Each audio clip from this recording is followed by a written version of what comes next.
আসসালামু আলাইকুম। সবাইকে স্বাগত পবিত্র মাহে রমজানে। মাহে রমজানের ইফতারিতে গুরুত্বপূর্ণ ভূমিকা পালন করে এমন একটি ফসলের আদি অন্ত আপনাদের সামনে তুলে ধরছি। ফসলটা হলো বাঙ্গি। এখন আমরা এই বাঙ্গির নামকরণ জানব। অনেক ভাষাবিদ বলছেন ঐতিহাসিক কোনো তথ্য নেই, তবুও যতটুকু জানছি আমরা বাঙ্গির নেপথ্য নামকরণটি আলোচনা করছি। কেউ বলে থাকেন এটি যে ফার্সি, তুর্কি এবং সংস্কৃত ভাষা থেকে এসেছে। আমরা একটু জেনে নিচ্ছি। ফার্সি বাং শব্দের অর্থ হলো শব্দ বা ঘোষণা। এর থেকে আমরা ক্লিয়ার হলাম ফলটির সাথে এর কোনো সম্পর্ক নেই। তুর্কি, মধ্য এশিয়ায় বাঙ্গির ব্যাপক চাষাবাদ হতো, সেই থেকে অনেকে ধারণা করে নিচ্ছেন এই শব্দটি তুর্কি থেকে এসেছে। স্থানীয়ভাবে এই বাঙ্গির ব্যাপক নাম রয়েছে। এখন আমি যেখানে দাঁড়িয়ে আছি সেটি হলো কুমিল্লা জেলার মেঘনা উপজেলার আলিপুরা ঘাটের সংলগ্ন বিনোদপুর গ্রামের একটি বিলে আছি আমি। এই বিলে চাষিরা ব্যাপক জায়গা এই বাঙ্গি চাষের জন্য উপযোগী করে তুলেছেন। এই অঞ্চলের মানুষ বাঙ্গিকে বলে থাকেন মিষ্টি কাকর এবং কেউ বলে থাকেন খরমুজ। আরও এই বাঙ্গিটা মূলত যারা বলেন দক্ষিণ এবং পশ্চিম অঞ্চলের জেলার মানুষগুলো বাঙ্গি বলে থাকেন। বাঙ্গির একটি পরিচিত নাম আছে, তা হলো হুট। এই হুট শব্দটা বলে থাকেন চট্টগ্রাম অঞ্চলের মানুষজন। আমরা জানলাম নেপথ্য ইতিহাস বাঙ্গির নামকরণে। এবার আমরা জানবো বাঙ্গির চাষাবাদ। বাঙ্গি চাষাবাদ যেখানে করা হয় মূলত নদীর বুকে বাসা চড়ে এবং যেখানে পর্যাপ্ত আলো রয়েছে, বেলে দোআঁশ মাটি রয়েছে, সেই জায়গা হলো বাঙ্গি চাষের জন্য বেশ উপযুক্ত।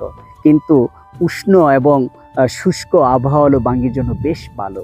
এটি মূলত বীজ থেকে জন্ম নেয়, 2.5 থেকে 3 মাস ফল ধরতে সময় লাগে। আমরা জানলাম। এবার জানবো আমরা বাঙ্গির উৎপাদন।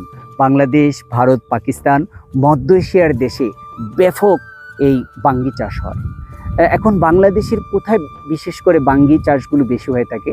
বাংলাদেশের নরসিংদী, রাজবাড়ী এবং চট্টগ্রাম জেলায় ব্যাপকভাবে এই বাঙ্গি চাষ হয়ে থাকে। এখন আমরা জানবো বাঙ্গির বৈশিষ্ট্য। বাঙ্গি আকারে লম্বা, গোল, ডিম্বাকৃতিক হয়ে থাকে। দেখতে বাহিরে অনেকটা সবুজ এবং হলুদ হয়ে থাকে। এটি বেশ মিষ্টি এবং সুগন্ধিযুক্ত। বাঙ্গি যদি আরও সহজ করে বলি, বাঙ্গি হলো শসা, তরমুজ, কুমড়ার বংশধর এবং এটি যখন পেকে যায় তখন তার বংশ থেকে আলাদা হয়ে যায়। এর মিনস আমি এটাই বোঝাতে চেয়েছি, পাকলে বটু থেকে সরে যায়। এটি হলো এটার একটা অন্যতম বৈশিষ্ট্য আমরা জানতে পারলাম।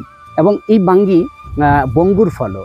বাঙ্গিকে ঠিক রাখার জন্য গ্রামীণ মানে বিচুলি, যেটাকে আমরা খড় বলে থাকি, খের বলে থাকি, তা দিয়ে তার দেহ ডেকে দেওয়া হয় যাতে কোনো রূপ নষ্ট না হয়। আমরা বৈশিষ্ট্য জানলাম। এ পর্যায়ে আমরা জানবো বাঙ্গির আয়ুর্বেদিক গুণাগুণ। বাঙ্গি একটি উপকারী ফল, এর ব্যাপক আয়ুর্বেদিক গুণাগুণ রয়েছে। যেমন প্রথমেই দেহ ঠান্ডা রাখতে সাহায্য করে, হজম শক্তিতে কাজ করে, উক্ত রক্তচাপ নিয়ন্ত্রণে কাজ করে এবং ত্বক, চামড়ার জন্য বেশ উপকারী এবং চুলের জন্য উপকারী, অনেক কিছু সুযোগতা। এরপরও আমরা জেনে নিব যে ডাক্তারি দৃষ্টিতে বাঙ্গির কোনো উপকারিতা রয়েছে। হ্যাঁ, রয়েছে। বাঙ্গিতে আছে ভিটামিন এ এবং সি, যা রোগ প্রতিরোধ ক্ষমতা বাড়ায়। এবং বাঙ্গিতে আছে পটাশিয়াম, যা উচ্চ রক্তচাপ নিয়ন্ত্রণে কাজ করে। বাঙ্গিতে আছে ফাইবার, যা হজম শক্তিতে কাজ করে, কোষ্ঠকাঠিন্য দূর করে। বাঙ্গিতে রয়েছে ইউরেটিক, যা কিডনি এবং মূত্রনালী পরিষ্কার রাখে। বাঙ্গিতে রয়েছে অ্যান্টিঅক্সিডেন্ট, অর্থাৎ এটি ত্বকের কাজ করে এবং বার্ধক্য প্রতিরোধে সহায়তা করে থাকে। আমরা এই পর্যায়ে জানলাম বাঙ্গির ডাক্তারি দৃষ্টিগুণ এবং আয়ুর্বেদিক গুণাগুণ জানলাম। এত কিছুর পরেও বাঙ্গির কি কোনো ক্ষতিকর দিক নেই? আমরা তো সবাই জানি অতিরিক্ত কিছুই ভালো নেই। অতিরিক্ত এবং ভুল করে যদি বাঙ্গি খাওয়া হয় তাহলে কিছু পার্শ্ব প্রতিক্রিয়া দেখা যেতে পারে। যেমনটা যদি আপনি খালি পেটে এই বাঙ্গি খান তাহলে আপনার পেটে গ্যাস হতে পারে, বদহজম হতে পারে, বমি বমি ভাব হতে পারে এবং ডায়রিয়া পর্যন্ত হতে পারে। আমরা জানলাম।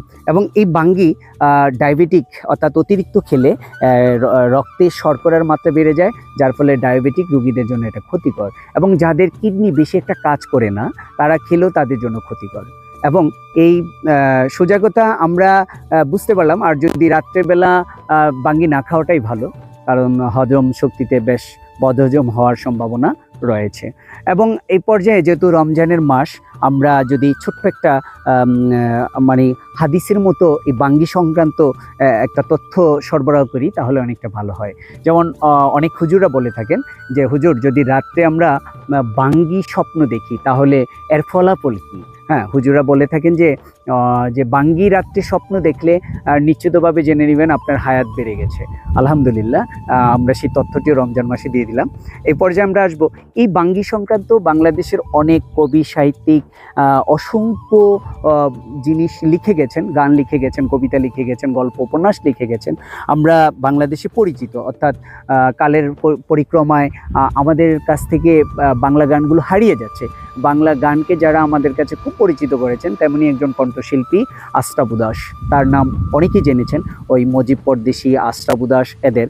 আমি সেই আশরাফ উদাসের একটি গানের উক্তি দিয়ে আজকের পর্বের সম্পাদন করতে যাচ্ছি যে বাঙ্গি খাইতে বালুর মতো, তরমুজ খাইতে পানি, মাইয়ালুক যে এত নিষ্ঠুর আগে তো না জানি।